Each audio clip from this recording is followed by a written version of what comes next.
Tagumpay na itinuturing ng mga miyembro ng kadamay ang anunsyo ni Pangulong Duterte na sa kanila na ang pabahay na dapat sana ay para sa mga sundalo at pulis. Pero may dagdag na hiling pa sila sa Pangulo. Umaaksyon si Bev Verdera.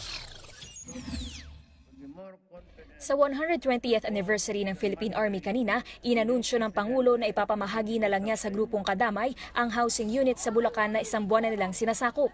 I will ask you, soldiers and the policemen, bitawan na lang ninyo yan. Ibigay na lang natin sa kanila. Total mahirap sila. Ang mga nasabing pabahay ay para dapat sa mga pamilya ng sundalo at pulis na kinuha ng kadamay noong Marso 8. Nakiusap pa ang Pangulo sa kadamay na huwag paalisin ang mga pamilyang dati nang nakatira sa housing project. Huwag niyong paalisin yung mga sundalo pati pulis na nandyan na. But eventually, they will be removed and transferred to inyo na mas maganda pa sa inyong inagaw. Nangako ang Pangulo sa mga sundalo na hahanapan niya ng mas magandang housing site ang mga ito na mayroon ng tubig at kuryente, bagay na wala raw sa mga unit na inukupan ng kadamay. I promised you, I will look for another land nearby or adjacent or maybe contiguous to that area there. And gagawa ako ng mas maganda. May tubig na at may electric na pagpasok ninyo. Ang mga miyembro ng kadamay na umukupa sa Pandi, Bulacan natuwa sa pahayag ng Pangulo.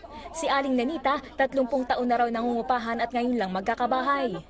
Ihinto na yung pangungupahan ko kung maibibigay sa amin ang lubusan ng presidente. Pero mukhang kulang pa rin. Ito na ang sigaw ngayon ng grupo. Di kandila pa kasi dito sa housing project dahil walang kuryente at tubig sa mga pabahay. Isusunod na sana sa kagyat, paglalagay ng tubig at ilaw. Dahil ito, tingnan mo naman, ang dilim-dilim dito. Hindi pa rin kampante ang mga grupo sa mga salitang binitawan ng Pangulo. Sana raw ay isa papel ito ng Pangulo. Kailangan black and white. Dahil alam naman natin, kung minsan, ang Pangulo ay sinasabi niya, kinabukasan natutunaw, nawawala. Pero kung masaya ang grupo, iba naman ang saloobin ng mga matagal lang nakatira dito. Kung ganun po, kadali lang palang makakuha ng pabahay, di dapat sumali na lang po kami dyan. Umaaksyon, Bev Verdera, News 5.